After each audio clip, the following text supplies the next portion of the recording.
వందే గురుమనంతార్యం వేదమార్గప్రవర్తకం ఆయుర్వేదస్య పారజ్ఞం సర్వలోకహితైషిణం శ్రీకృష్ణార్యతనూజాతం భక్తిమార్గప్రబోధకం భాగవతజీవమాధుర్యం అనంతం ప్రణమామ్యహం శ్రీకృష్ణార్యతనూజాతం కృష్ణతత్వప్రచారిణం భాగవతజీవనం వందే తం అనంతం ప్రణమామ్యహం.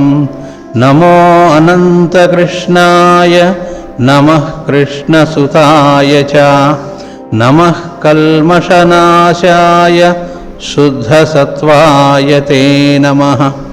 శ్రీకృష్ణార్యతనూజాతం ధన్వంతరిసమప్రభం వరాహమిహిరాచార్యం సర్వరోగహరం భజే. శ్రీకృష్ణార్యతనూజాతం నిత్యోత్సాహస్వరూపిణం శ్వేతద్వీపస్థితం ధీరం శ్రీనివాసమహం భజే. శ్రీకృష్ణార్యతనూజాతం శుద్ధసత్వస్వరూపిణం శ్వేతద్వీపస్థితం సౌమ్యం సుదర్శనమహం భజే. ఓం అస్మద్గురుభ్యో నమః. ఇందాక ఒక సోదరుడు ఏంటండి విశేషాలు అని అడిగాడు మధ్యాహ్నం. వేరే విశేషాలు ఏముంటే గురు పూజలే పెద్ద విశేషం మనకి, ఇంతకంటే విశేషం ఏముంటుంది అంటే ఏ రోజైతే వాణ్ణి స్మరించడం ఉంటుందో, ఏ రోజైతే మనల్ని మనం మరిచిపోయేటువంటి స్థితి మనకు లభిస్తుందో దాన్ని మించిన విశేషం ఏముంటుంది?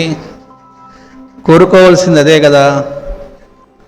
అంతేకాకుండా ఏదైతే అలాంటి పరమ భాగ్యవశాన మనకి మాస్టర్ గారు అనుగ్రహించినటువంటిది ఈ గురు పూజలు అనేటువంటి ఫార్ములా. ఉదయం మనకు చెప్పారు, ఆ బృందావనము అనేటువంటి అనుభూతి మనకు రుచి చూపెట్టడానికి మాస్టర్ గారు అనుగ్రహించిందే గురు పూజలు అని. అలాంటి గురు పూజలే పెద్ద విశేషము. ఇది మనం అనుకుంటే జరగవు.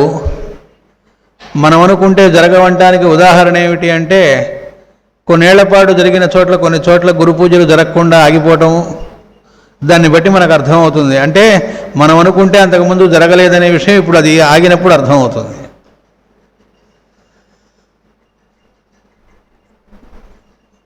మరి ఈ గురు పూజలు అనేటువంటివి అంత విశేషం. అవి వాళ్ళు అనుకోవటం వల్ల మాత్రమే మనం ఇక్కడికి చేరి వాళ్ళు ఏర్పాటు చేసిన దానిలో మనం పాల్గొంటున్నాం. భౌతికంగా ఇక్కడ ఇక్కడ కూర్చొని వాలంటీర్స్గా వీటి ముందు మీటింగ్స్ పెట్టుకొని ఏర్పాట్లు చేసుకున్న దగ్గర నుంచి, ఈ వెన్యూ మాట్లాడుకోవడం దగ్గర నుంచి, వంట వాళ్ళని మాట్లాడుకోవడం, అన్నీ ఏ పనులు అయితే ఉంటాయో అక్కడి నుంచి మళ్ళీ అయిపోయి డిస్మాంట్లింగ్ వర్క్ అని మళ్ళీ అన్నీ అప్పచెప్పేదాకా ఉన్నవన్నీ ఎవరు చేస్తున్నా వాళ్ళందరిలో నుంచి చేయించేది మాత్రం వాళ్ళేట. అంతటి విశేషమైనటువంటిది వాళ్ళు ఏర్పాటు చేస్తే మనం దీనిలో పాల్గొని ఆ బృంద జీవనంలోని మాధుర్యాన్ని మనకు పరమ కరుణతో మాస్టర్ గారు అనుగ్రహించిన దాంతో, కాబట్టే అంత ఆనందం అనేటువంటిది మనకి అకారణంగాను, అంత ఆనందం మళ్ళీ ఎక్కడా మనం పొందలేం. కాబట్టే ఎక్కడెక్కడి వాళ్ళం పరిగెత్తుకొస్తాం దాని రుచి మరిగినటువంటి వాళ్ళం. ఒక్కోసారి దాని రుచి మరగలేదనుకోండి, ఏదో మెకానికల్గా అనిపించింది అనుకోండి, పక్కనే ఉన్నాయి రాబుద్ధి కాదు.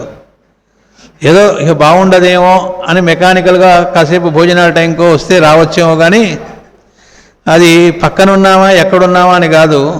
ఆ రుచి కనుక మరిగితే మనకింక ఏమీ మన యొక్క ఇబ్బందులు ఏమీ గుర్తుకురావు. ఎట్లా వచ్చి ఆ సన్నిధిలో పాల్గొందామా, అంతకంటే అదృష్టమే ఉంది అనిపిస్తుంది. అంతకంటే ఇంకా విశేషం ఏమిటి అంటే, అలాంటిది వాళ్ళు అనుకుంటే ఏర్పడతాయి ఈ గురు పూజలు అనేవి. అది కూడా చూడండి, భగవంతుడు అవ్యాజమైన కరుణతో మనల్ని అనుగ్రహించడానికి భూమి మీదకి అప్పుడప్పుడు అవతరిస్తూ ఉంటాడు ఆయన. అలా భగవాన్ సత్యసాయినాథుడిగా ఆ పరమాత్మ అవతరించినటువంటి రోజు ఈరోజు. అలాంటి రోజున ఈ గురు పూజలు ఏర్పడ్డాయిట, జరుగుతున్నాయిట అంటే ఇది ఏమాత్రము కాకతాళీయము కాదు. ఎట్టి పరిస్థితుల్లో ఈ సృష్టిలో జరిగే ఏ సంఘటన కూడా అది యాక్సిడెంటల్ కాదు, ఇన్సిడెంటలే అన్నారు మాస్టర్ గారు. కాబట్టి వాళ్ళ అనుగ్రహం లేకుండా ఈ రోజున ఈ కార్యక్రమం అంటే అనుకోకుండా డేట్ ఇచ్చారండి, మేము ఒక సాటర్డే పెట్టుకుంటాం ఎప్పుడప్పుడు గురు పూజలు నవంబర్ డిసెంబర్లో, ఈ డేట్ ఇచ్చారు. ఆ డేట్ వచ్చిందిట అంటే పైనుంచి వచ్చేదే, అనుమానమే లేదు. వాళ్ళు అనుకుంటేనే ఆ డేట్ వస్తుంది. ఆ సత్యసాయిబాబా వారి మందిరం సంబంధించినటువంటి ఒక ఊళ్ళో వాళ్ళు బాబావారు వాళ్ళ ఊరు వచ్చారు. ఆ మందిరం ఓపెనింగ్ ఆయనే చేశారు. అది అయిన తర్వాత కొన్ని దశాబ్దాల తర్వాత వాళ్ళకి మన ఊళ్ళో కూడా పుట్టపర్తిలో లాగానే ఒక ఎడ్యుకేషనల్ ఇన్స్టిట్యూషన్ చక్కగా ఏర్పాటు చేసి అదే క్రమశిక్షణతో ఇంగ్లీష్ మీడియం అంటే విలువలతో కూడిన విద్య ఏదైతే ఆయన అందిస్తున్నారో, ఆయన అందించడంలో ఉద్దేశం ఇట్లా మీరు కూడా చేయండి అని చెప్పటమే కదా ఆచరించి. అలా మన ఊళ్ళో కూడా మనం ఎందుకు అది ఏర్పాటు చేసుకోకూడదు అని అనిపించి వాళ్ళకు అనిపించిందే తడవుగా ఆ ఊళ్ళో ఉండేటువంటి మొదటి నుంచి ధనవంతులు అంటే మధ్యలో ఏదో డబ్బు వచ్చడం కాకుండా సహజంగా మొదటి నుంచి బాగా డబ్బున్న 4-5 కుటుంబాల్లోని ఒక కుటుంబం వాళ్ళు అది వార్త తెలియంగానే ఎంతో సంతోషంతో వాళ్ళు కొన్ని ఎకరాల భూమిని, చాలా విలువైన భూమిని వాళ్ళు ఫ్రీగా ఇచ్చేశారు. అంటే ఎప్పుడైనా మంచి పని అనుకుంటే దానికి అలా ఏర్పడతాయి. దానికి కావాల్సినవన్నీ వస్తూ ఉన్నాయి. వీళ్ళకి ఆనందం వేసింది. చాలా పెద్ద స్థలం వచ్చింది. దాంతో ముందు అంత పెద్దది అనుకోలేవాళ్ళు, ఎందుకంటే భూమి కొంటంత సామాన్యం కాదు కదా.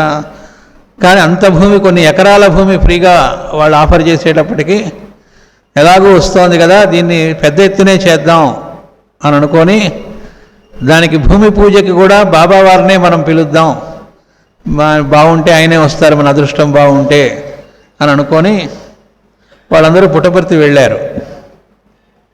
వెళితే బాబావారు వాళ్ళకి ఇంటర్వ్యూ ఇచ్చారు. అంతవరకు బాగానే ఉంది. ఆ ఇంటర్వ్యూ రూమ్లో వాళ్ళందరినీ కూర్చోబెట్టి మీరందరూ గ్రూపా గ్యాంగా అని అడిగారట. ఫస్ట్ డైలాగ్ అది. ఇది వాళ్ళే చెప్పారు మళ్ళీ మీటింగ్ పెట్టి. ఇది మళ్ళా సెకండ్ హ్యాండ్ ఇన్ఫర్మేషన్ కాదు, వాళ్ళే మళ్ళా వాళ్ళ సమితిలో చెప్పిన మీటింగ్లో నేను ప్రత్యక్షంగా వినదాన్నే మీకు తెలియజేస్తున్నా. ఎందుకలా అన్నారు అంటే వీళ్ళందరూ కూడా ఎవరి దోవన వాళ్ళు పుట్టపర్తి చేరారు. అక్కడ ఆయన అడగటానికనే బయలుదేరారు, కానీ అందరూ కలిసి బయలుదేరలే. అంటే ఎవరి ఈగోస్ వాళ్ళకు ఉంటాయి కదా. మేమే రప్పించాం అనిపించుకుందాం అనుకున్న వాళ్ళు కొంతమంది, మేము ఆయనకి బాగా దగ్గర, మాకు ఎక్కువ ఇంటర్వ్యూలు ఇచ్చారు, లేకపోతే మేము అక్కడికి వెళ్తే మమ్మల్ని పలకరిస్తారు, మాకు ఏవో ఉంటాయిగా రకరకాలుగా మనం అనుకునేవి. ఆయనకు అందరూ ఒకటే. దాంతో ఏంటంటే ఎవరి దోవన వాళ్ళు వెళ్ళారు అక్కడికి. అందుకని ఆయన మొట్టమొదటి మాట ఏమిటి, మీరు గ్రూపా గ్యాంగా అని అడిగారట. వీళ్ళు మొహాలు ఎలా పెడతారనేది మనకి కొత్తగా చెప్పక్కర్లే. ఓ నిమిషం గ్యాప్ ఇచ్చి గ్రూపేలే బంగారు అంటే అనాల్సింది అనేసారు, అయిపోయింది. వాళ్ళకి కావాల్సింది అంటే అనాల్సిందంటే మనలో ఏ మార్పు రావాలో చెప్పడం కోసం. అది ఆయనకి ప్రేమ తప్ప ఇంకేముంటుంది వాళ్ళకి. ఆయన ఏం రాలేదు, ఎందుకంటే అక్కడ గ్రూపుగా లేరు కనుక. ఎప్పుడైతే మనలో గ్రూపిజం ఉండి గ్రూప్ లేదనుకోండి అక్కడికి రావటం జరగదు. అంటే భౌతికంగా వద్దామనుకున్నా కూడా అది మెటీరియలైజ్ కాదు. పరమ గురువులు దాన్ని మెటీరియలైజ్ కానివ్వరు. మనకి మాస్టర్ గారు దీనికి ఆన్సరు పురాణ పురుషుల్లో ఇచ్చారు. పురాణ పురుషుల్లో మనకి మొన్న కూడా అక్కడ చదువుకున్నాం భాగవత సప్తాహంలో. మీటింగ్ ఒకటి పెట్టుకుంటారు. ఈ కేసీ ఉన్ను మిగతా కంసుడు వీళ్ళ నుంచి బాగా ఇబ్బందులు ఎదురవుతూ నందగోపుడు ఒక 500 గ్రామాల వాళ్ళందరికీ ఒక మీటింగ్ పెడతాడు. అయితే మీటింగ్ పెట్టుకుంటే చారుల ద్వారా వాళ్ళకి తెలుస్తుంది కాబట్టి ప్రతి సంవత్సరం వాళ్ళు ఏదో ఒక ఉత్సవం చేసుకుంటారు. ఆ వంకతో అక్కడ పెట్టుకొని ఆ మీటింగ్లో ఎజెండా ఏంటంటే వాళ్ళు మాట్లాడుకుంటూ, సరే ఆ ఎజెండా అంతా మాట్లాడుకున్న తర్వాత ఫైనల్గా వాటి గురించి అలా పక్కన పెట్టి అక్కడ వాళ్ళు మాట్లాడుకునేది ఏంటంటే భగవంతుడు అష్టమ గర్భంలో అవతరిస్తాడని ఒక పొడుపు కథగా పరాశరుల వారు చెప్పారట. ఇప్పట్లో మనకు తెలిసిన అష్టమ గర్భం ఆ దేవకీదేవి గర్భమే. బహుశా అక్కడ పరమాత్మ అవతరించవచ్చు. అయితే ఆయన అవతరించిన తర్వాత ఆయన నడయాడటానికి కావలసినటువంటి వాతావరణాన్ని మనం ఏర్పాటు చేసుకోగలిగితే ఆయన మన భాగ్యవశం చేత మన మధ్య ఆయన నడయాడవచ్చు. దానికి తగ్గట్టుగా మనం ఇక్కడ ఉండవలను. వాళ్ళు ఆల్రెడీ నిజమైన బృంద జీవనంలో జీవిస్తున్న వాళ్ళే 500 గ్రామాల వాళ్ళు కూడా. ఆ 500 గ్రామాల వాళ్ళు వేరు వేరు గ్రామాలుగా ఉన్నా అందరూ కలిసి ఒకే రకంగా జీవిస్తున్న వాళ్ళు. ఒక గ్రామం ఇంకో గ్రామానికి ఏ అవసరం వచ్చినా అందరూ కలిసి ఒకటిగా జీవిస్తున్నటువంటి వాళ్ళు. కాబట్టి ఏంటంటే ఆయన చెప్తారు, ఇక నుంచి మనం ఆల్రెడీ అలా జీవిస్తున్నప్పటికీ ఇంకా జాగ్రత్త పడాల్సింది ఏమిటంటే, మనం ఎవరం కూడా మాంసాహారులం కాదు, శాకాహారులమే. మనకు పురాణ పురుషుల్లో వస్తుంది. అయితే ఈ గోవులని ఎవరు కూడా ఇక నుంచి కొట్టవద్దు, ఆ కొట్టడం కూడా చేయవద్దు, అదిలించటం కూడా చేయవద్దు అని కూడా ప్రత్యేకంగా ఆ మీటింగ్లో వాళ్ళు తీసుకున్న నిర్ణయాల్లో చెప్పుకుంటారు. అంటే దానికంటే ముందు సంగతి చూస్తే అసలు వసుదేవుడికి కదా కృష్ణ పరమాత్మ అవతరించింది. ఆ వసుదేవుడు ఈ 500 గ్రామాలకి ట్యాక్సులు కానీ ఇంకోటి కానీ ఏమీ లేకుండా ఫ్రీ హ్యాండ్ ఇచ్చేసి చక్కగా పండించుకోండి, హాయిగా జీవించండి అని అలా భూములన్నీ ఇచ్చేసి వాళ్ళకి పూర్తిగా వాళ్ళందరికీ నాయకుడిగా నందుడిని ఏర్పాటు చేస్తే వాళ్ళందరూ కూడా చక్కగా హాయిగా జీవిస్తూ ఉన్నారు. మరి ట్యాక్సులు లేకపోతే గవర్నమెంట్కి లాస్ కదండి. అంటే ట్యాక్స్ తీసుకొని ఏం చేయాలి? దాన్ని మళ్ళీ ప్రజల కోసమే కదా ఉపయోగించాల్సింది. ఆ ప్రజలే వాళ్ళు ఈ ట్యాక్సులు కట్టకుండా ఉండి వాళ్ళకి కావాల్సింది వాళ్ళే చూసుకునేటువంటి సద్బుద్ధి కలిగిన వాళ్ళు కనుక అయితే కొత్తగా తీసుకోవాల్సిన అవసరం ఏముంది? అక్కడున్న వాళ్ళందరూ కూడా అలా పండించుకున్న తర్వాత వాళ్ళకి బాగా అయిన తర్వాత మిగిలినవన్నీ కూడా పుష్కలంగా ఉన్నవన్నీ కూడా ఎక్కడ కావాలంటే అక్కడికి వాళ్ళు పంపిస్తూ వస్తున్నారట. ఎప్పుడైతే అలా నిజమైన బృందజీవనం ఉంటుంది, పుష్కలత్వం ఉంటుంది, తుష్టి పుష్టి ఉంటాయి, అప్పుడే నిజంగా ఉండేది. కాబట్టి దీన్నే మళ్ళా మనకు పురాణ పురుషుల్లోనే వస్తుంది. సనస్సు జాతుల వారు శతగోపుడుగా ఆయన జీవిస్తూ ఉంటాడు అక్కడ అవతరించి. ఆయన హిమాలయాల్లో శైలపుత్రి యొక్క దర్శనం కలుగుతుంది, అమ్మవారిది, పార్వతీదేవి.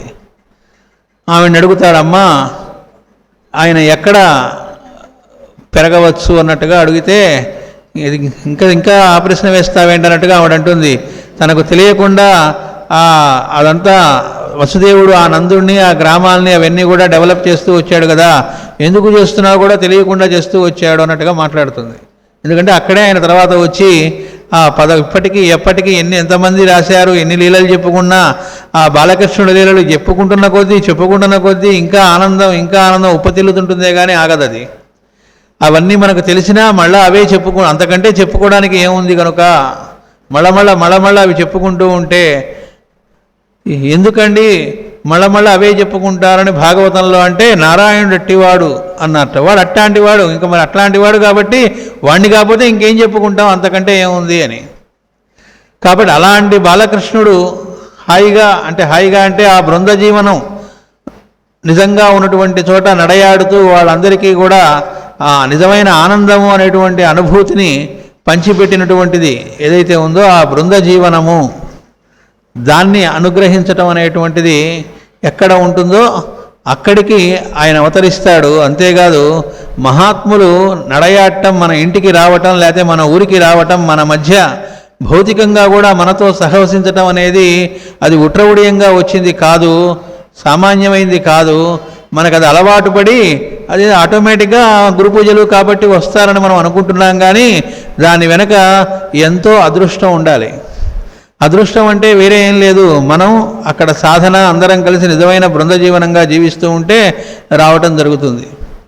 ఈకే గారు ఎప్పుడు కూడా ఏ ఊరు వచ్చినా ఎక్కడైతే అలాంటి గ్రూప్ లివింగ్ అనేటువంటి సహృదయత ఉన్నదో, ఎక్కడ ఆయన చెప్పినది, ఆయన సొంత వర్క్ కాదుగా, ఆ పరమ గురువుల వర్క్, లోకహితానికి సంబంధించిన యజ్ఞార్థ కర్మ ఎక్కడ జరుగుతుందో వాళ్ళ ఇంట్లోనే దిగటం, అలాంటి చోట్లే ఉండటం చేసేవాళ్ళు.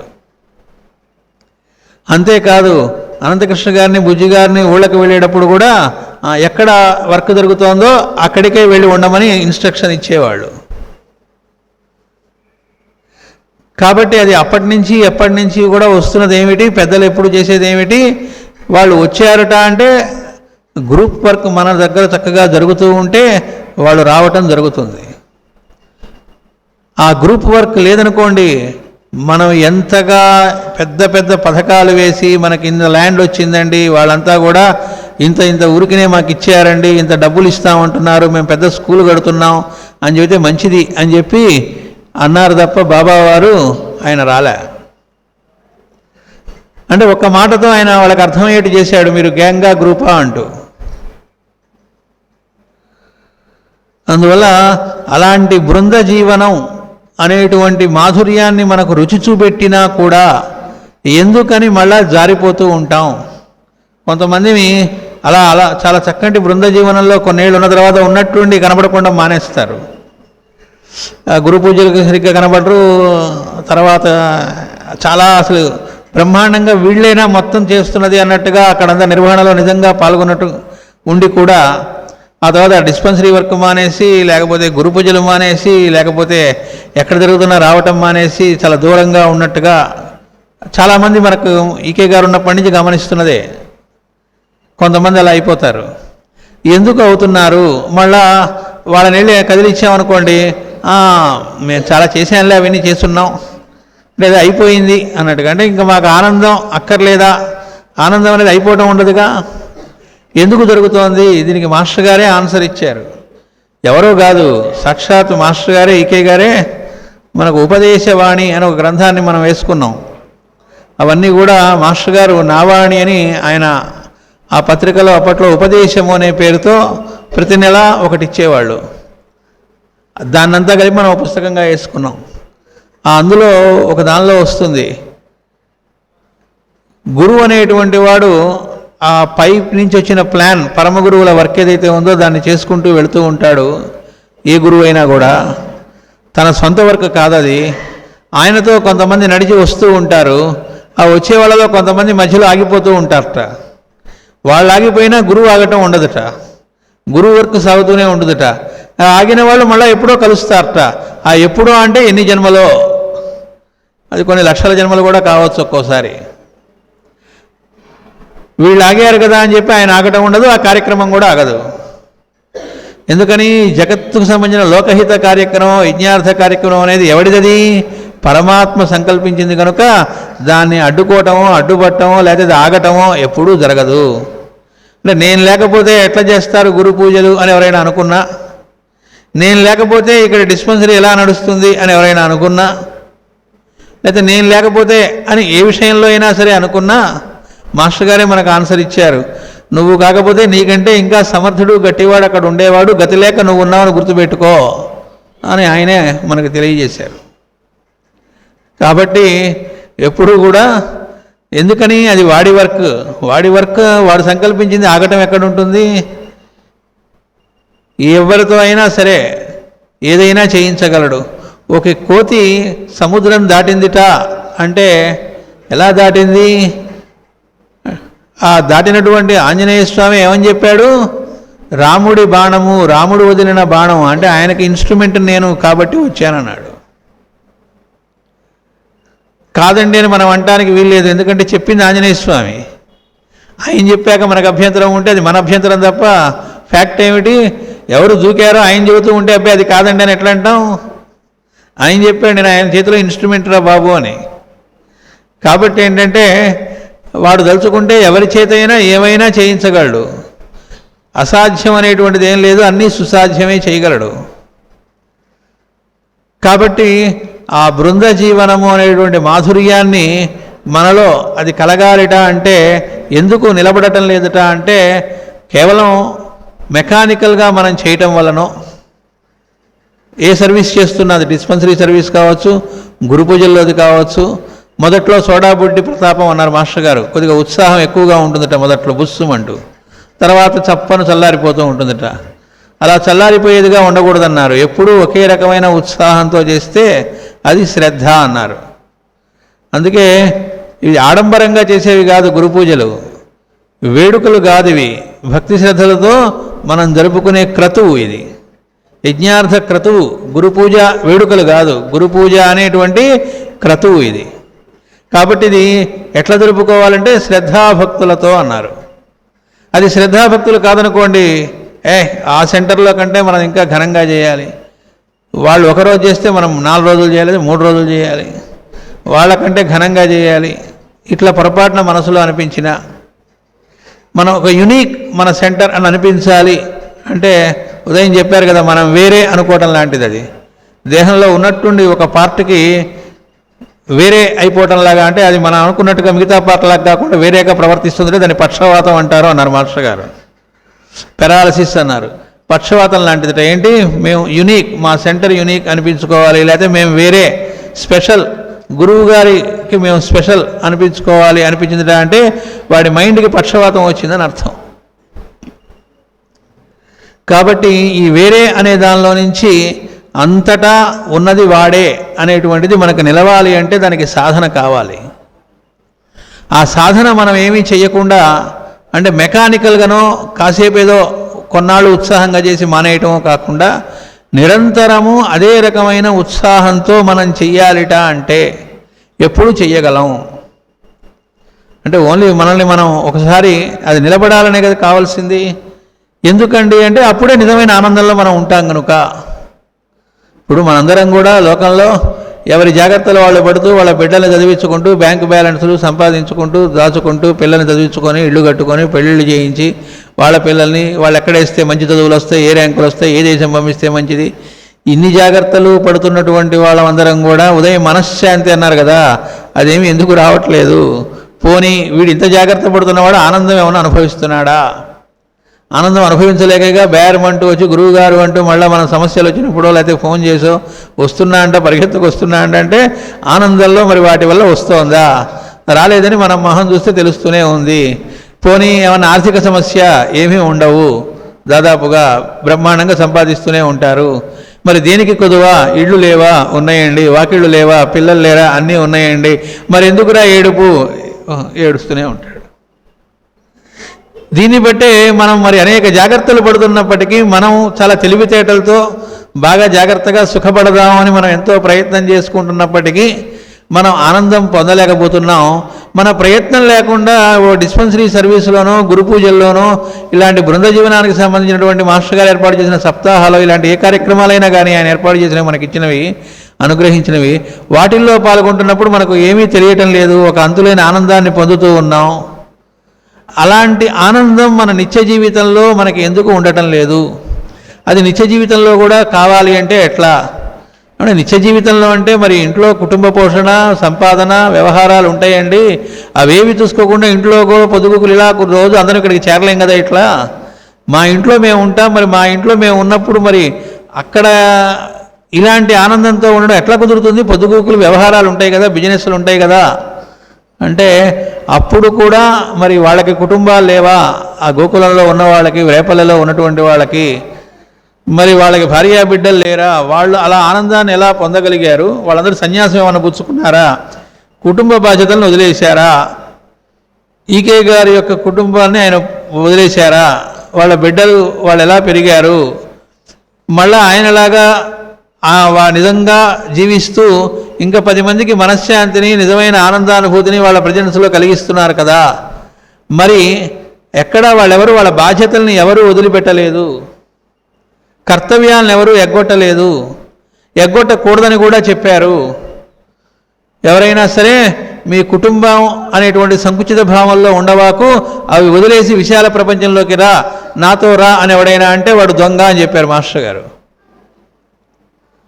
నీ కుటుంబం ఎడల నీ కర్తవ్యాన్ని చక్కగా నెరవేర్చటము అనేటువంటిది ఇంకా చేతవ్వాలి. ఇంకా బాగా వాళ్ళ ఎడల నువ్వు చేయటం అనేటువంటిది చేస్తూ కూడా నేను చేస్తున్నానని కాకుండా నేను ఇన్స్ట్రుమెంటల్, పరమాత్మ అనుగ్రహం ఇన్ని రూపాల్లో వాడు నాకు సాధన కోసం ఈ బిడ్డల్ని లేదా ఈ భార్యని ఈ భర్తను ఇచ్చాడు, వీళ్ళ ఎడల నా కర్తవ్యాన్ని చక్కగా నెరవేర్చగలిగితే అదే వాసుదేవోపాసన, వాడిని అందులో చూడగలిగితే అనేటువంటిది మనలో స్థిరపడటం ఎట్లా అనేది ఆయన ఆచరించి చూపెట్టారు తప్ప ఎగ్గొట్టమని ఎక్కడా చెప్పలేదు కదా.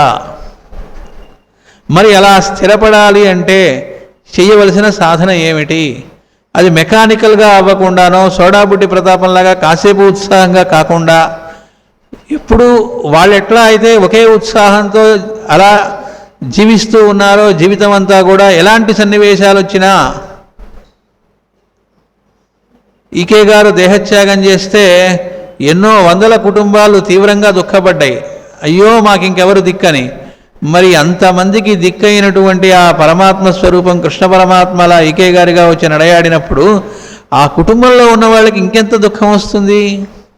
రాదా? మరి ఆయన రక్తం పంచుకు పుట్టినటువంటి కుటుంబ సభ్యులకు కానీ సహధర్మచారునికి కానీ వాళ్ళకి కష్టం కాదా? అది ఆపద కాదా? మరి ఏమైనా వైద్య సేవ మానారా? వాళ్ళ లోకానికి ఏం చేయమని మాస్టర్ గారు ఆచరించారో ఏదైనా ఆగిందా ఆ కుటుంబంలో ఉండే ప్రతి వాళ్ళ దగ్గర నుంచి? బుజ్జిగారు బాడీ వదిలినప్పుడు అమ్మో ఆయన లేడా, ఇంకేమిటి, ఆయనంటే మాకు ధైర్యం, ఆయన చూస్తే మాకు ఒక ధైర్యం అండి, మా ధైర్యాన్ని మేము కోల్పోయాం అని అక్కడ విలవిల్లాడినటువంటి వాళ్ళు ఉన్నారే. మరి ఆ క్షణంలో కూడా ఆ డెడ్ బాడీ అక్కడ అంటే దేహత్యాగం చేసిన భౌతిక కాయం ఉన్న చోటికి ఆక్రందనలు చేసుకుంటూ వస్తూ ఉంటే ఆ టైంలో ఆ వస్తున్నటువంటి వాళ్ళకి కూడా అక్కడి నుంచోని అనంత రెడీగా మందు చేతిలో పట్టుకొని అప్పుడు కూడా నోట్లో మందులు వేస్తూ వాళ్ళు వచ్చి ఓదాల్దామని వస్తూ ఉంటే వాళ్ళ నోట్లో ముందు మందు వేస్తూ వాళ్ళ యొక్క ఆరోగ్యాలు చూసుకుంటూ, అరే మరి డెడ్ బాడీ దగ్గర కొంతమంది తినరు అని చెప్పి ఆ పక్క అపార్ట్మెంట్ దగ్గర టిఫిన్ ఏర్పాటు చేసి వచ్చిన వాళ్ళకి అకామిడేషన్లు కూడా వీళ్ళే కొన్ని రూమ్స్ బుక్ చేసి, ఏది ఇదేమన్నా పెళ్ళిళ్ళ? మనం పెళ్ళింట్లు కొని వెళితే కొన్ని సరిగ్గా ఏర్పాట్లు చేయరు మన వాళ్ళే. రూములు బుక్ చేసి ఆ తర్వాత వాళ్ళకి మధ్యాహ్నం భోజనాల దగ్గర నుంచి సింగరి గారి బాడీ వదిలినప్పుడు అయితే రాత్రిపూట వెళ్ళే వాళ్ళకు కూడా ప్యాకింగ్లు, మధ్యాహ్నం కూడా ఆ భోజనంలో కొన్ని ఎట్లా ఏర్పాటు చేశారంటే ఒకవేళ పెందరాడి 4-5 వెళుతున్న వాళ్ళకి అప్పటికే వండలేరు కాబట్టి మధ్యాహ్నం వండినవి రాత్రికి కూడా పనికొచ్చే వంటకాలు కూడా కొన్ని వాటిల్లో వచ్చేట్టుగా తయారు చేసి వాటిని ప్యాకింగ్లు, ఆ ప్యాకెట్లు కూడా రెడీగా తెచ్చుకొని అలా రాత్రిపూట కాస్త 7-8 వెళ్ళే వాళ్ళకైతే మళ్ళీ చపాతీలు అవన్నీ. అంటే ఏం జరుగుతోంది అక్కడ అంటే వాళ్ళు అందరిలో ఆ పరమాత్మను చూసి అర్చిస్తున్నారు. వాళ్ళు చేస్తున్న పని అదొకటే, వాసుదేవోపాసన.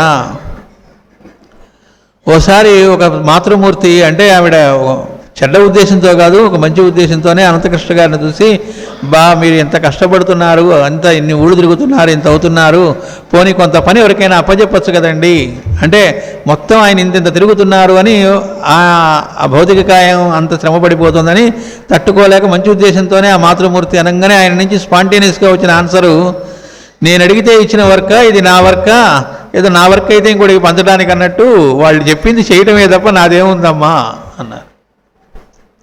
అది కూడా ఎట్లా చెప్పారు?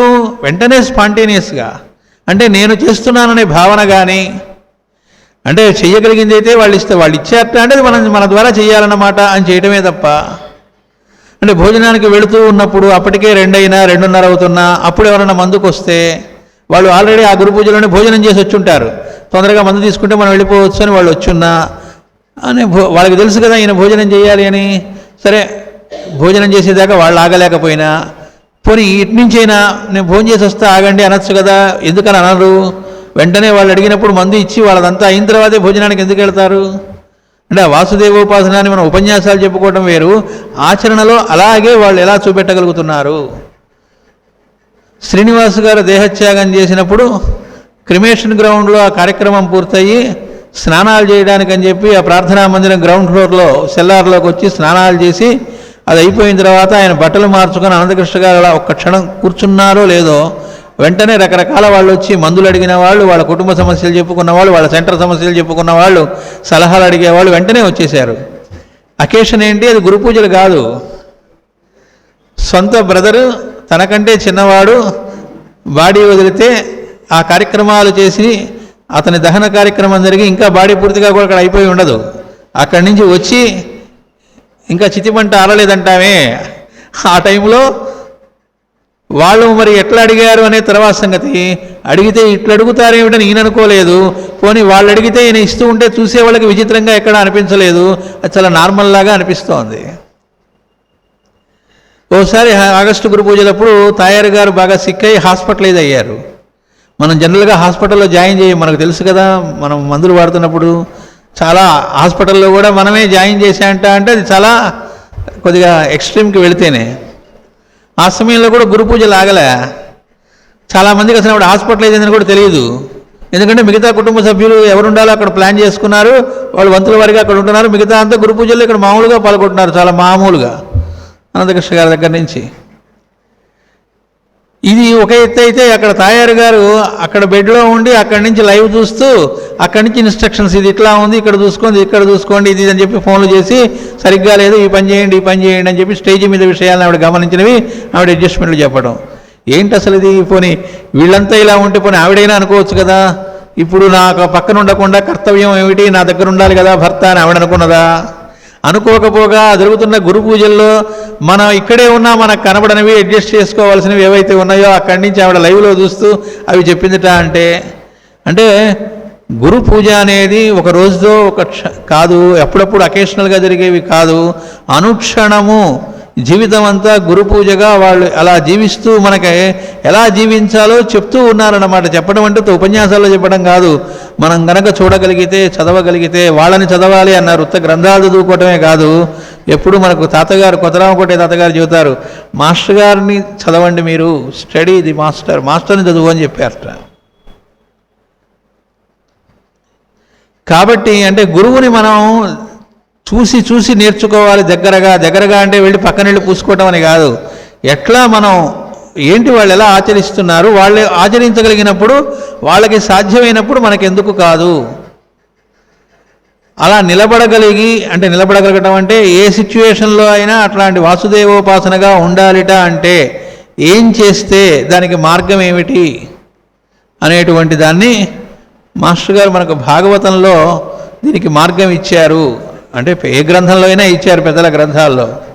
దానిలో మనకి నారద మహర్షి ధ్రువుడికి ఏ రకమైన ధ్యానం చేసేటప్పుడు ఎట్లా చేయాలో, ఎందుకంటే చిన్న పిల్లవాడు, 5 ఏళ్ల పిల్లవాడు తండ్రి ఒళ్ళో కూర్చుందాం అనుకుంటే ఆ సవతి తల్లి లాగి పారేస్తే, నా కడుపున పుడితే కానీ నీకు ఆ అదృష్టానికి నోచుకోవు, కావాలి అనుకుంటే వెళ్ళి విష్ణువుని గురించి తపస్సు చేయి అని చెబితే రోషంతో తల్లి దగ్గరికి ఏడ్చుకుంటూ వెళితే అప్పటికే ఆవిడ ఆ వార్త తెలుసుకున్నది తల్లి.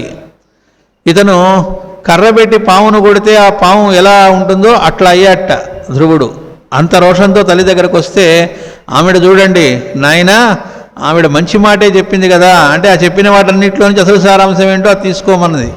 ఏమిటి? విష్ణువుని ఆరాధించమంది, ఎంత మంచి మాట చెప్పిందయ్యా అందుట.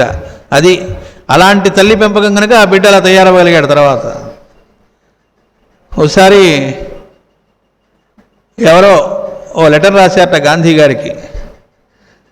రాసి గాంధీ గారికో లేకపోతే విశ్వనాథ సత్యనారాయణ గారికో గుర్తులేదు, ఎవరైనా మహనీయులకి, దానికి ఒక గుండు పిన్ ఇలా పెట్టి ఆ లెటర్ పంపించారు, ఇంత పొడుగు లెటరు. ఆ లెటర్ అంతా చదివి దీనిలో పనికొచ్చేది ఇది అని గుండు సూది ఒకటి తీసుకున్నారట ఆయన ఇంకో దానికి వాడుకోవడానికి. అంటే పెద్దలు ప్రతి దానిలో నుంచి పనికొచ్చేదాన్ని తీసుకుంటారు, మిగతా పక్కన పెట్టేస్తారు. అట్లా ఆవిడ చూడండి, ఆ సవతి తల్లి మాట్లాడినటువంటివి ఈవిడకి తోటి కోడలే కదా, తోటి కోడలు కూడా అనకూడదు, తోటి కోడలు ఎలా అవుతుంది? సవతి ఇన్ని మాటలు తన కొడుకు గురించి మాట్లాడితే కొడుకు రోషంతో వస్తే ఇంకా 4 యాడ్ చేయాల్సింది పోయి ఏమన్నది, మిగతావన్నీ పక్కన పెట్టి ఆవిడ ఒకటే మాట గుర్తుపెట్టుకుని, చూడు ఆవిడ విష్ణువుని ఆరాధించమని చెప్పింది అంటే ఆవిడ గురువురా బాబు అని చెప్పింది. అయినప్పటికీ అంత పొంగుగా పాల పొంగులాగా వచ్చిన రోషం ఒక్కసారిగా పోదు కదా, దాన్ని సాధిద్దామనే రోషంతోనే బయలుదేరాడు. అట్లా సాధిద్దామని బయలుదేరినటువంటి 5 ఏళ్ల పిల్లవాడు, అది కూడా రోషంతో వెళ్ళినవాడు భగవంతుడి దర్శనం ఎందుకు అవుతుంది? ఒక నెగటివ్ యాటిట్యూడ్తో బయలుదేరిన వాడికి ఎలా పాజిటివ్ అనేటువంటి దర్శనం కలుగుతుంది?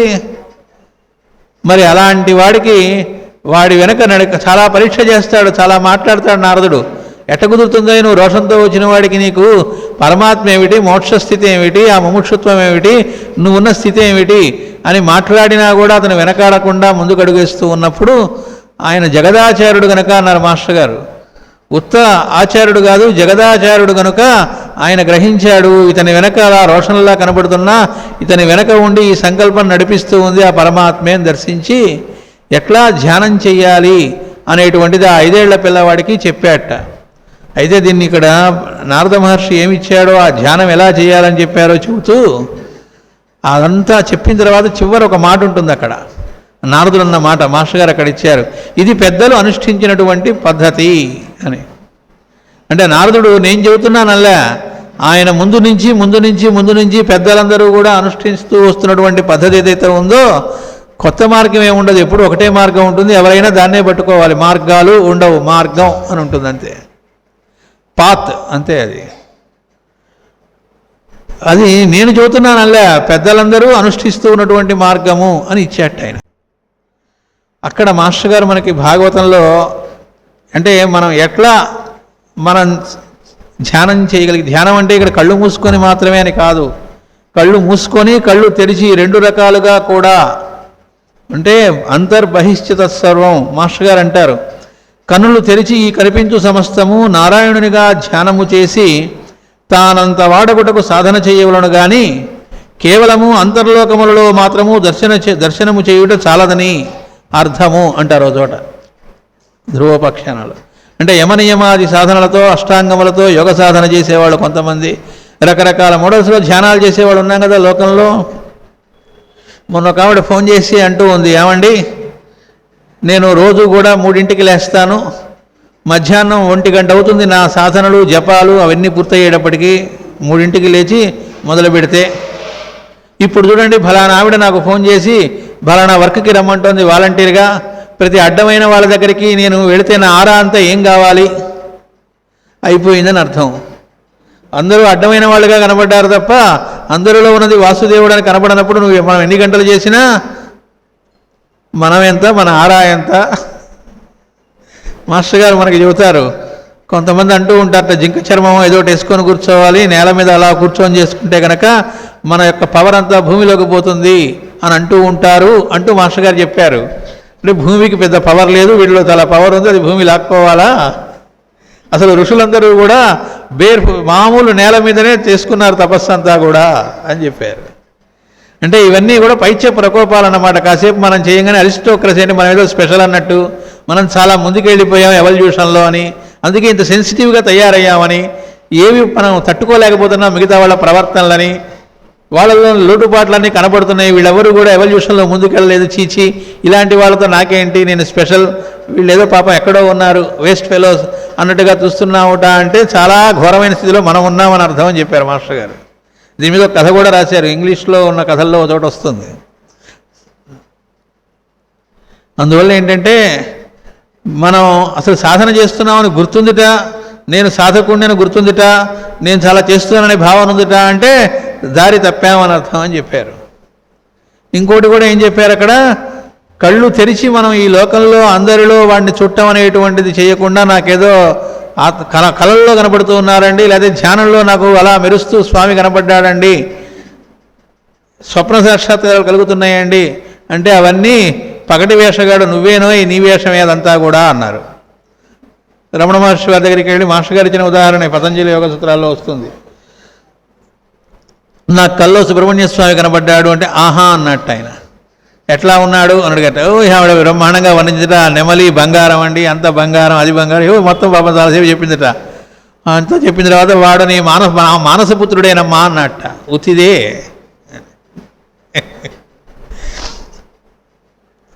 అంటే మరి ఎక్కడ కనబడాలి, అందరిలో వాడిని చూసే స్థితిలోకి రావాలి.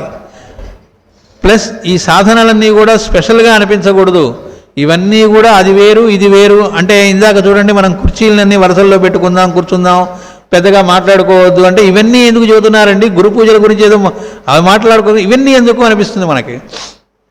లేదా గురువు గారు ఎప్పుడన్నా కనుక నువ్వు ఆహారం ఇట్లా జాగ్రత్తగా తీసుకో నడువు ఇవి చెప్పారనుకోండి, ఇవి చెబుతారేంటి గురువు గారు, ఏదో మంత్రోపదేశాలు సాధనలో చెప్పకుండా ఇవి చెబుతారేమిటి అని అనిపిస్తూ ఉంటుంది. అంటే ఇవే ఎడవలేని వాడికి ఇంకా ఎక్కడికి వస్తాయి. అంటే ముందు మనం ఒక బ్యాడ్జీ పెట్టుకోవాలనేది, ఇక నియమం పెట్టారు కాబట్టి బ్యాడ్జీ తీసుకుందామని, అది కనబడేట్లు ధరిద్దామని, మన చీర పాడవకూడదనే భావన లేకుండా అది పెట్టుకుందామని, లేకపోతే మేం పెట్టుకోవాలా, మేమెవరో అందరికీ తెలుసు మేము కూడా పెట్టుకోవాలా అనిపించిందిట అంటే, లేదా ఇక్కడే మనం వాలంటీర్గా ఉంటూ మనలో బుక్ స్టాల్లోనో రిసెప్షన్లోనో లేకపోతే అన్నం ఉండే చోట స్టోర్స్ లాగా ఉండే చోట పెట్టుండొచ్చు.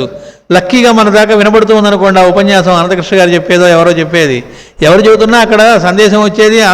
ఈ ఏర్పాటు చేసిందే పరమగురువులు అన్నప్పుడు అక్కడి నుంచి సందేశం ఎవరు ఇస్తారు, వాళ్ళే ఇస్తారు. అక్కడ కూర్చునేవాడు ఇష్టం ఏమీ ఉండదు, అనుమానమే లేదు అది. మరి దాన్ని మనం వినాలిగా. మన ఊళ్ళో మనం అనుకుంటున్నాం, మా ఊరి గురు పూజలను కూడా పొరపాటు పడుతూ ఉంటాం ఒక్కోసారి. గురు పూజలు అది మా ఊరి గురు పూజలు మీ ఊరి గురు పూజలు కావు. మా ఊరి గురు పూజలకు మీరు రాలేదు కాబట్టి మీ ఊరి గురు పూజలకు మేము రాము, అయిపోయామని అర్థం. కానీ మనం ఇక్కడ కూర్చొని ఆ బుక్ స్టాల్ ఏర్పాటు చేస్తూ ఉన్నాం అనుకోండి, ఉదయం పూట అటు అనంతకృష్ణ గారు చెబుతున్నారు అనుకోండి, అరే అంతమంది కూర్చొని వింటున్నారు, చప్పుడు చేయకుండా మనం ఈ బుక్స్ని ఏర్పాటు చేద్దాం అని మనకు డిసిప్లిన్ వచ్చిందనుకోండి, ఓకే. అది లేకుండా మనం పెద్దగా అరుచుకుంటూ మన లోకంలో మనం ఉండి అక్కడ మనం బుక్స్ ఏర్పాటు చేసే లోపల అనంతకృష్ణ గారి వాయిస్ కంటే కూడా మన వాయిస్ పెద్దగా వినబడుతుందనే గమనిక కూడా మనకు లేకుండా మనం ఉన్నాం అనుకోండి, అంటే అప్పుడు ఏం జరుగుతూ ఉంది? లేదా ఎవరో రిసెప్షన్లో రాగానే వాళ్ళతో చాలా కాలానికి అప్పుడు గ్రూప్ పూజలోనే కనబడే బ్యాచ్ ఉంటారు కదా, అట్లాంటి వాళ్ళు ఎవరో రాగానే వాళ్ళతో మనం హుషారుగా ఏదో పెద్దగా అక్కడ మాట్లాడితే ఒక పక్కన ప్రసంగం వినబడుతూ ఉంటుంది.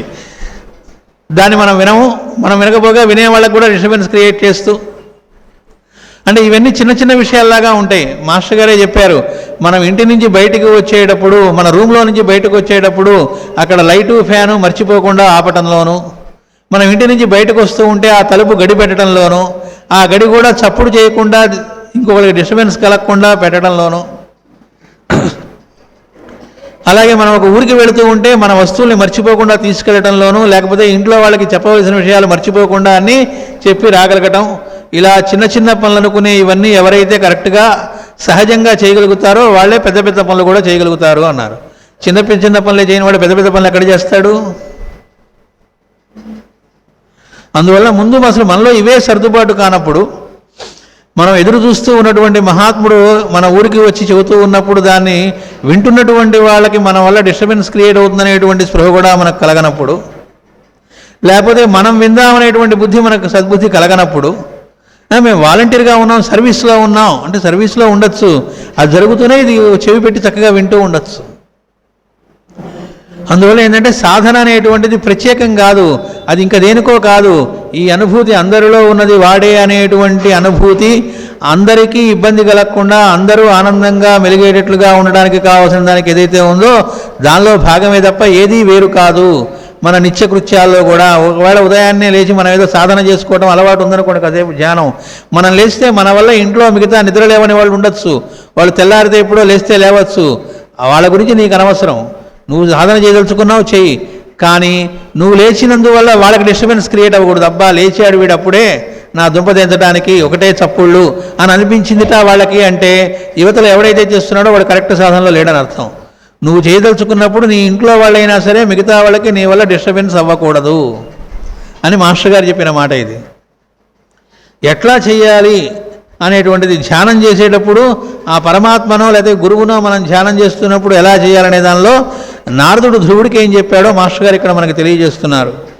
ఆశ్రయించిన వారి యందు అనుగ్రహము చూపుటకు ఇష్టపడువాడు, మనస్సునకు ప్రసన్నతనిచ్చునట్టి ముఖపద్మము గలవాడు, కాంతులు విరజిమ్ము ముక్కుపుటములు గలవాడు, తీరైన కనుబొమ్మలు గలవాడు, మంచి బుగ్గలు గలవాడు, ఇంద్రనీలముల రంగుతో వెలుగు దేహము గలవాడు, యవన వయస్సుననున్నవాడు, అరుణవర్ణము గల కన్నులు పెదవులు కలవాడు, దయా సముద్రుడు, పురుషార్థములకు నివాసమైన వాడు, నమస్కరించిన వారికి ఆశ్రయమైన వాడు, శుభములిచ్చువాడు, వక్షస్థలమున శ్రీవత్సమును పుట్టుమచ్చ గలవాడు, అన్ని లోకములకు శరణ్యమైన వాడు, అన్నిటికీ సాక్షి అయినవాడు, జీవుని లక్షణములచే గూడినవాడు, నీల మేఘము వంటి కాంతి గలవాడు అనగు విష్ణుమూర్తిని మనస్సును నిలిపి సాధకుడు ధ్యానము చేయవలను.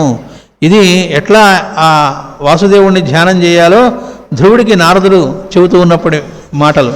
దీన్ని మాస్టర్ గారి కింద మనకి మళ్ళీ ఎక్స్ప్లెయిన్ చేస్తూ దీనిలో ఉన్న ఎట్లా చేయాలంటే ఊరికనే చెప్పడం కాకుండా చెప్తూ, ఇచ్చటి వర్ణనము వలన సాధకుడు తన మనస్సున ఒక్కొక్క అవయవమునే కల్పించుకొని చూచుట చెప్పబడినది. అది కూడా ఎట్లట, మన దేహంలో ఉండే ఒక్కొక్క అవయవమే స్వామి యొక్క అవయవంగా ధ్యానం చేయమన్నారు, న్యాస విద్య అన్నారు. అది కూడా ఎట్లట, ఏ దేహము ధరించి జీవుడు ధ్యానించునో ఆ జీవుని దేహాకారము గలవాడుగా ధ్యానింపవలను. మనం ఏ ఆకారంలో ఉన్నామో మన దేహంలోని భాగంగానే స్వామిని ధ్యానించాలిట. మన నరుడు కనుక నరుడు ధ్యానించినప్పుడు తన మనస్సున శరీర భాగంలో రూపములతో దైవధ్యానమును అభ్యసించవలను. ఇక్కడ విశేషం చెప్పారు. ఏమనంటే మాస్టర్ గారు చెబుతున్నారు, హారములు, కిరీటము, కేయూరములు, కంకణములు ధరించినట్లు ధ్యానము చేయుట మనస్సునకు అనుకూలము. అంత మాత్రమే చాలదు, ఆశ్రయించిన వారిని పోషించువాడుగా కూడా ధ్యానము చేయవలను. ఇక్కడుంది పాయింట్ అల్లా. ఏంటిటా పైన చెప్పిందే మళ్ళీ ఇక్కడ ఇంకోసారి ఎక్స్ప్లెయిన్ చేస్తున్నారు. ఆయన ఎవరైతే ఆశ్రయిస్తారో వాళ్ళని ఆయన పోషించేవాట. అంటే అర్థం ఏంటో తెలిసినా, మనల్ని ఆశ్రయించుకున్న వాళ్ళని కూడా మనం అలా పోషించగలగాలట. ఆ పోషిస్తూ ఉన్నప్పుడు నేను పోషిస్తున్నానని కాకుండా వాడే మన ద్వారా, ఎందుకంటే మన దేహమే వాడని మనం ధ్యానం చేస్తున్నప్పుడు మన ద్వారా ఆ పోషింపజేస్తున్నవాడు కూడా వాడే. అప్పుడు ఏం జరుగుతుంది? ఈ పెళ్ళాం బిడ్డలను నేను పోషిస్తున్నాననే అహంకారం మనకి రాదు. ఆ రకమైనటువంటి ఇది కాంప్లెక్స్ లోపల రాదు. లేదా ఆఫీసులోనో ఎక్కడో మనం సమర్థవంతంగా ఒకవేళ పనిచేస్తూ ఉన్నా నేను కాబట్టి చేస్తున్నానో నేను చేస్తున్నానో భావన రాదు. ఈ కర్తవ్యం నెరవేర్చడానికి భగవంతుడు నన్ను ఇక్కడ పెట్టాడు, నా ద్వారా ఈ వర్క్ ఆయనే చేయిస్తున్నాడు. ఇంకా చెబుతున్నారు, అట్లే జఘనమున మొలనూలు, చెవులకు కుండలములు, వక్షస్సున కౌస్తుభమణి, మెడలో కంఠహారములు మాత్రమే కాక ఇతరులకు ఆనందము కలుగజేయుటకు యత్నించుచున్నవాడుగా కూడా ధ్యానింపవలను. ఆయన పనేమిటి? ఎప్పుడు ఆనందాన్ని, అనుభూతిని ఇంకోళ్ళకి కలగజేయటం. అట్లాగే మనం కూడా మన ప్రజెన్స్ మిగతా వాళ్ళకి ఆనందాన్ని కలగజేయటం అనేటువంటి ప్రయత్నం నిరంతరం చేస్తూ ఉండాలి అన్నారు. చూడండి, ఒక్కరోజైనా మనం ఫోన్ చేసినప్పుడు, ఏ సమయంలో ఫోన్ చేసినా అనంతకృష్ణ గారు కానీ బుజ్జి గారు కానీ విసుక్కోవటం జరిగిందా? మనం ఎట్లా ఉన్నామో తర్వాత ఆయన ఏ అవస్థలో ఉన్నారో మనకు తెలియదుగా. ఒక్కోసారి 102, 103 జ్వరంలో ఉంటారు అనంతకృష్ణ గారు, ఫోన్లు వస్తూ ఉంటాయి. ఆయన అప్పుడు మరీ ఇంకా బాగాలేక పడుకుంటే తప్ప, లేకపోతే అంత జ్వరంలో ఉన్నా కూడా ఫోన్లు అటెండ్ అవుతూనే ఉంటారు. లేదా ఏదైనా పనులు చేసుకుంటూ ఉన్నారు, ఆ పనులు చేసుకుంటూనే ఫోన్ ఇలా పెట్టుకొని మాట్లాడతారు. అవతల వాళ్ళకి ఏమనుకుంటారు? చక్కగా వీల్ చైర్లోనో ఎక్కడో కూర్చొని మాట్లాడుతున్నాను మనం అనుకోవచ్చు. అక్కడ ఆయన పనులు చేసుకుంటూ ఇంకో పక్కన ఫోను. ఇంట్లో నలుగురికి జ్వరాలు ఉండొచ్చు, రకరకాల బాధలు ఉండొచ్చు, ఆయన దేహానికి ఇది ఉండొచ్చు, అవేవి వాళ్ళకి పట్టవు. ఎప్పుడు ఇంకొకరికి అటెండ్ ఎలా అవుదామా, వాళ్ళ బాధను ఎలా తీరుద్దామా, వరుసగా 4 రోజులుగా వారం రోజులుగా బాలేదు, ఒకళ్ళకి మందిస్తూ వస్తున్నారు. ఇంతలోకి ఈయనకి 102 జ్వరం వచ్చింది, పడుకొని ఉన్నారు. ఆవిడ ఫోన్ చేసింది, ముందుగానే చెప్పి ఉంచుతారు, ఫలానా వాళ్ళు ఫోన్ చేస్తే మాత్రం నాకు ఇవ్వండి. ఇది ఆయన ఎలాంటి పరిస్థితిలో ఉన్నా, ఎందుకంటే వాళ్ళకి బాలేదు కాబట్టి. ఏంటి అక్కడ దేనికోసం అలా చేస్తున్నారు? అది నేమ్ అండ్ ఫేమ్ కోసం చేస్తున్నదైతే అలా కాదు కదా, అలా చేయలేము. కీర్తి ప్రతిష్టల కోసమో నేను మంది ఇచ్చాను కాబట్టి తగ్గిందని ఎప్పుడైనా అంటున్నారా? ఎలాంటి కేసులో నుంచి మిరక్లస్గా అసలు బతకడనుకునే కేసులు కూడా బతికితే అవన్నీ మాస్టర్ గారి దయ బతికించారని చెబుతున్నారు తప్ప ఒక్కసారి కూడా మనస్సులో కూడా ఎందుకు అనుకోరు. ఎందుకంటే వాళ్ళు చెబుతున్నప్పుడు మనకి అది హృదయంలోంచి వస్తుందో పెదవుల నుంచి వస్తుందో ఎవడూ చెప్పక్కర్లే, తెలిసిపోతుంది. ఎందుకంటే అది హృదయంలోంచి వస్తే మన హృదయానికి తాగుతుంది, అది పెదవుల నుంచి వస్తే మనకి అక్కడ తెలిసిపోతుంది. దానికి ఏం కొత్తగా ఏమీ నాలెడ్జ్ అక్కర్లేదు, ఆటోమేటిక్గా తెలుస్తుంది వాడు హృదయపూర్వకంగా మాట్లాడుతున్నాడా తెచ్చిపెట్టుకొని మాట్లాడుతున్నారనేది. తత్సుఖ సుఖిత్వం అన్నారు ఆ స్థితిని. భక్తుడు అనేటి వాడు ఎట్లాంటి వాట అంటే ఇతరులని ఆనందపరచడంలో తను ఆనందపడేవాడు, అందులో తన ఆనందాన్ని చూసేటువంటి వాడు. ఆ రూపంలో నారాయణుడు ఆనందపడుతూ ఉంటే ఆనందపట్టంట. ఆహా, వాసుదేవుడు చాలు మనకు ఆనందపడ్డాడు. కాబట్టి ఏంటిట అంటే ధ్యానం చేయడం అంటే కూర్చొని అలా కళ్ళు మూసుకున్నానండి, స్వామిని పాదాల దగ్గర నుంచి అలా కేశాల దాకా నేను ధ్యానం చేస్తూ వచ్చానండి, పద్ధతి అదిట అని చేస్తూ ఉండటం వల్ల ఏమీ రాదు. ఎందుకంటే అయిన తర్వాత గయ్యమని పెళ్ళాం మీద లేవటమో ఇంకెవడి మీద లేవటమో చేస్తున్నా అంట, అభిషేకమో ఇంకోటో చూసి చేసిన తర్వాత కూడా అక్కడ కూర్చొనేమో మహాన్యాసము అంటూ చేసి అది అవుతూనే ఠాట్ అని లేచా అంట, చెప్పిన కూర ఎందుకు చేయలేదని ఎగిరి పడ్డా అంట పెళ్ళాం మీదో ఇంకోళ్ళ మీదో, లేకపోతే ఏర్పాట్లు సరిగ్గా చేయలేదు. అక్కడ నేను చెప్పాను కదా పెట్టమని చెబితే నువ్వు ఇంకా ఫ్రిడ్జ్లో పెట్టిన పూలు పెట్టావా, కోసి తీసుకురాలేదని ఏదోటి సతాయించా అంట. అంటే అర్థం ఏమిటి? అయిపోయింది. అందులో ఇతరులకి ఆనందాన్ని కలగజేయుటకు యత్నించుతున్నవాడుగా కూడా ధ్యానింపవలను. శంఖచక్ర గదా పద్మములను ధరించినట్లు ధ్యానించుటయేగాక వాని సత్కర్మలను లోకులు చెప్పుకొనుచున్నట్లు కూడా ధ్యానింపవలను. అంటే అర్థం ఏమిటి?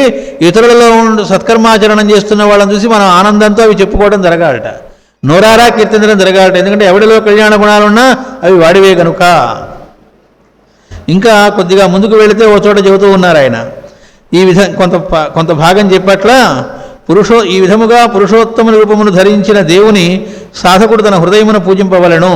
తన హృదయమున ధ్యానింపబడు దేవుడు ప్రేమతో వెలుపలకు తొంగి చూచుతున్నట్లు ధ్యానింపవలను. అంటే అర్థం ఏంటంటే అక్కడే చదువుతున్నారు, ఆ చూపులతో తాను ఇతరులను చూచుండవలను. అంటే మనం ప్రేమతో ఇతరులను చుట్టం అని అదిట స్వామి ప్రేమతో చుట్టం అంటే అర్థం ఏమిటి? ఇప్పుడే న్యాస విద్య అని మనలో ప్రతి అంగంలోనూ వాడే ఉన్నాడని ధ్యానం చేస్తున్నప్పుడు మనం అట్లా తయారవ్వటం జరగాలి. అంటే అర్థం ఏమిటి? మనం ప్రేమతో ఇతరులను చుట్టం, చూపు చూడటం, ఇతరులను ఆనందపరచటం. అలాగే వరములిచ్చు వారిలో మొట్టమొదటి వానినిగా ధ్యానింపవలను. అంటే ఏంటో చెబుతున్నారు. తన నుండి ఆ వరములు లోకములోని సంసారబద్ధులైన నిస్సహాయుల వర్షింపబడుతుండవలను. ఎక్కడ నిస్సహాయతలో ఉన్నారో, అది మందు కోసం కావచ్చు, ఇంకోటి కోసం ఆర్తితో ఉన్నారో, వాళ్ళకి మనం రెడీనెస్తో ఉండి వాళ్ళకి ఎలా ఉపయోగపడగలమా అనే దానిలో ఉండాలి. వర్షించాలి అన్నారు అక్కడ. ఆ పదం వాడటంలో కూడా ఎంతో అర్థం ఉంది. ఇట్లు ఏకాగ్ర చిత్తమున ధ్యానము చేయవలను. ఏకాగ్రము అంటే ఇంకోటి లేదు, వాడే అందరిలో ఉన్నాడు అని, ఒకటే అని, అది ఏకాగ్రము అంటే అర్థం.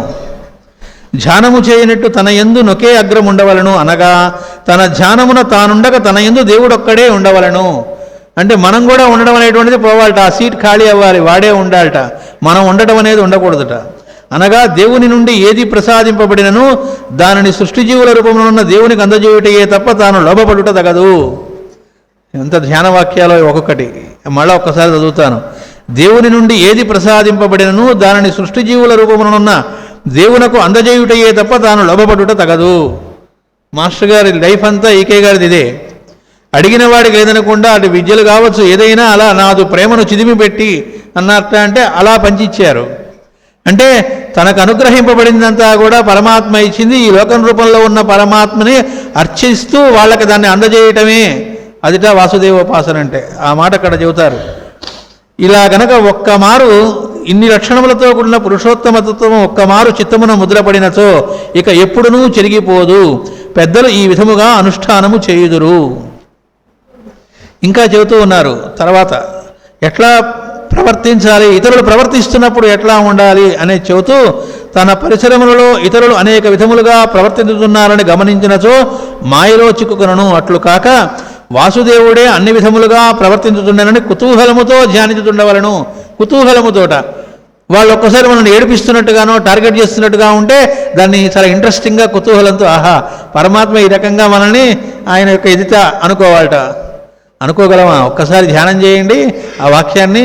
అవతల వాడు మనల్ని ఒక్కసారిగా ఉన్నట్టుండి తిట్టాడు అనుకోండి నలుగురిలో, అసలు ఏం చెయ్యకపోయినా, అప్పుడు ఆహా పరమాత్మ నన్ను ఈ రకంగా ఇది చేస్తున్నాడని కుతూహలంతో, ఇంట్రెస్ట్తో ఎందుకు అనుకుంటాం? అసలు గుర్తొస్తుంది ఏంటి? అప్పుడు మొత్తం ఎగిరిపోతుంది అప్పున. కానీ ఏం చేయాలట? అదిగో కుతూహలముతోట. ఇంకా చెబుతున్నారు ఆఖరిగా ఆయన చెప్పింది, తాను ప్రయత్నించి చేయుచున్న పూజను కానీ, మనం ప్రయత్నంతో ఏదో సాధన పీకుతున్నాం అనుకునే పూజను కానీ ఇతర కార్యములను కానీ వాసుదేవునకు సమర్పింపవలను. అంటే ఏంటో చెబుతున్నారు. తపస్సాధన చేయుచుండగా పూజాద్రవ్యములు స్వీకరించుట, తన స్నానమునకు ఆహారాధికమునకు చేయునట్టి ప్రయత్నములు వేరుగా మనస్సునకు భాషించినచో సాధనలో నిరంతరత్వము దెబ్బతినను. నా స్నానం నాదండి, అది వేరండి. నా స్నానము, నా ఆహారం కోసం ప్రయత్నము, దీనికి ఉన్న పరమాత్మకి సంబంధం ఏంటి కాదట. వేరే ఏముండదుట, మొత్తము కూడా వాడేట. అంటే ఆహారం స్వీకరించిస్తున్నప్పుడు ఆహారం రూపంలో ఉన్నది వాడే, దాని ప్రయత్నం చేస్తూ ఉన్నప్పుడు ఆ శక్తి సామర్థ్యాలు ఇస్తున్నవాడిగా ఉన్నది వాడే. మనం కొత్తగా పీకి సంపాదించుకుంటున్నాం అనుకుంటే పొరపాటు, వాడు అనుగ్రహిస్తేనే. మాస్టర్ గారు చెబుతారు, నువ్వు చేసే వృత్తి ఉద్యోగ వ్యాపారాదులు కూడా నువ్వు నిర్ణయించుకున్నవి కాదు, వాడు నిర్ణయించాడు కాబట్టి నువ్వు అది చేస్తున్నావు అన్నారు. వాడు ఏది డిసైడ్ చేశాడో అదే నువ్వు అనుభవించేది. ఏమంటే నేను చాలా సంపాదించడానికి ప్రయత్నం చేస్తున్నా, నువ్వు అనుభవించేదంతా కూడా వాడు నిర్ణయించిందే, మిగతా అంతా సైకలాజికల్ స్ట్రగుల్ అన్నారు. వాడు అనుభవించేది, వాడికి ఏది రావాలో అదే అంటేది, మిగతాదంతా ఏం కాదు. దీన్నే మనకు ఈ చేసేదంతా వేరు కాదంటానికే ఆ వాసుదేవ మంత్రాన్ని నారదుడే ఉపదేశిస్తే గర్భంలో పరమాత్మ ఉన్నప్పుడు దేవకి వసుదేవులు చేస్తున్నప్పుడు ఉన్నట్టుండి ఒక్కోసారి వాళ్ళు ఆ సమాధిలో నుంచి ధ్యానస్థితిలోంచి బయటకు వచ్చేవాళ్ళట. స్నానం చేశామా లేదా, బొట్టు పెట్టుకున్నామా లేదా, అనుమానం వచ్చి చూసుకుంటే అన్నీ తిరుగుండేవిట. అప్పుడు పెద్దలు చెప్పిన మాట వాళ్ళకి అర్థమైందిట. మాస్టర్ గారు పురాణ పురుషుల్లో చెబుతారు, స్నానము అది అంతా కూడా మంత్రాది దేవతే అంటే అర్థం ఏమిటో వాళ్ళకి అప్పుడు తెలిసిందిట. అంటే ఏవీ ఆగవు, భార్య బిడ్డల ఎడలా మన కర్తవ్య ఎడలా ఏవీ ఆగవు, అవన్నీ సాగుతూనే ఉంటాయి, వేరే అనేటువంటిది ఉండదట. ఇక్కడ ఆఖరిగా ఓ మాట చెబుతున్నారు మాస్టర్ గారు, అన్ని పనులను చక్కబెట్టుకుని ఏదో కొంతసేపు తపస్సు చేయటం వలన మాయారూపములైన విఘ్నములలో పడును. అదే కాసేపు అంటే పార్ట్ టైం లాగా కాసేపు చేసి మిగతాది వేరే పని కాదుట. ఆ ప్రయత్నములన్నీ వాని పనులుగా ధ్యానించుచు అతనికే సమర్పించుతుండవలను. విఘ్నముల స్వభావము ద్వానిని దాటు విధానము పతంజలి యోగ సూత్రములలో కూడా ఇట్లే చెప్పబడినది. ఇక్కడ చెబుతున్నారు, మనస్సుతో ఊహించునవి, వాక్కుతో సంభాషించునవి, దేహముతో ఆచరించునవి అన్నియూ కర్మలే. వానినన్నిటినీ మనస్సున పూజాక్రమములుగా స్వీకరించి పూజింపవలను.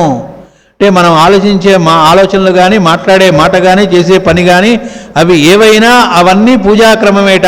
కాబట్టి ఏ మాటలు మాట్లాడుతున్నా వాడి మాటలుగా, అంటే మనం మాట్లాడుతున్నప్పుడు అది గుర్తుందనుకోండి, మన మాట ఎలా పడితే అలా తోలటం ఉండదు. ఏ పనులు చేస్తున్నా అంటే చేయకూడని పనులు చెయ్యం, ఏవి ఊహించకూడదో అవి ఊహించం. కాబట్టి అన్నీ కూడా అవి వేరు కాదు, ప్రతిదీ వాడి పనులే, ఇదంతా ఆ పూజాక్రమంలో భాగమే అని స్వీకరించవలను. ఇదియే వాసుదేవోపాసనము. ఈ పూజ చేయువారు ఒక్కరే విష్ణుమాయలో చిక్కుకొని పరాజితులు కాకుండా సాధన పరిపూర్తి చేయుదురు. ఈ సాధన చేయువారి పురుషార్థముల నుండియే వాసుదేవుడు ఇష్టమైన ప్రయోజనము నెరవేర్చుతుండను. అంటే ఏంటో చెబుతున్నారు, వారికి ఇష్టమైనవి ఉండవు గనుక వాసుదేవుడు తనకిష్టమైన వారిని వారి ఎడల నెరవేర్చుతుండను. మాకిష్టమని వేరే ఉండదు కాబట్టి వాళ్ళకి ఇష్టమైన, ఆయనకి ఇష్టమైన వీళ్ళకి చేస్తారట. పరమాత్మ తనకి ఇష్టపడి వీళ్ళకి చేద్దామనుకోవటం, అది కదా జీవితం అంటే. ప్రహ్లాదుడు కోరుకున్నాడా, వచ్చి ఆయనే ఏం చేయాలో చేసి నిన్ను రక్షించడానికి నేను రావడం లేట్ అయింది, క్షమించని అడిగాడని యతీంద్రుల వారు చెప్పారు. అది కదా భక్తి అంటే. పరమాత్మ వచ్చి క్షమించబోయి అని అడిగాట అంటే ఎంతటి భక్తుడు. ఆయన నాకు మా నాన్నను చంపనడి కోరాడా, లేకపోతే ఆయనకి రియలైజేషన్ కలిగించమని కోరాడా, ఇదే అని కోరలే. ఏది జరుగుతున్నా చంపుతున్నప్పుడు కూడా వాడు లీలగా చూశాడు. అది వాసుదేవోపాసన అంటే. కాబట్టి వైరాగ్యము పొందినవాడు అనుష్ఠించు నిరంతర భక్తిభావన మాత్రమే ఇది సాధ్యపడును. అంటే అనుక్షణము గురు పూజను ఇంకోటో ఏదో వేరే స్పెషల్ కాసేపు అనేది కాకుండా నిరంతరము అలాంటి స్థితిలో మనం బృంద జీవనంలోకి, అలా ఉన్నప్పుడు మనం ఎక్కడున్నా బృంద జీవనంలో ఉంటాం. అలాంటప్పుడు మనం అలా అందరం కనుక ఉంటే ఆ వర్క్ ఎలా చేయాలో తెలిసి ఆచరిస్తాం. అప్పుడు గురువు నడిచి వస్తాడు మన దగ్గరికి. కాబట్టి అట్లా గురువు మన హృదయంలోనూ భౌతికంగా కూడా మన దగ్గరికి రావటము, ఆ భౌతికంగా కూడా ఆయన ప్రజెన్స్ మనకి ఇవ్వటం కూడా చాలా ముఖ్యమైనది. అవన్నీ జరగాలిట, మనమంతా గ్రూప్ వర్క్లో చక్కగా ఉండాలిట. అంటే మన వైపు నుంచి సాధన కూడా అలా జరిగి అందరం కూడా అట్లాంటి వాళ్ళంగా అవ్వాలని మాస్టర్ గారిని ప్రార్థిస్తూ వాసుదేవ.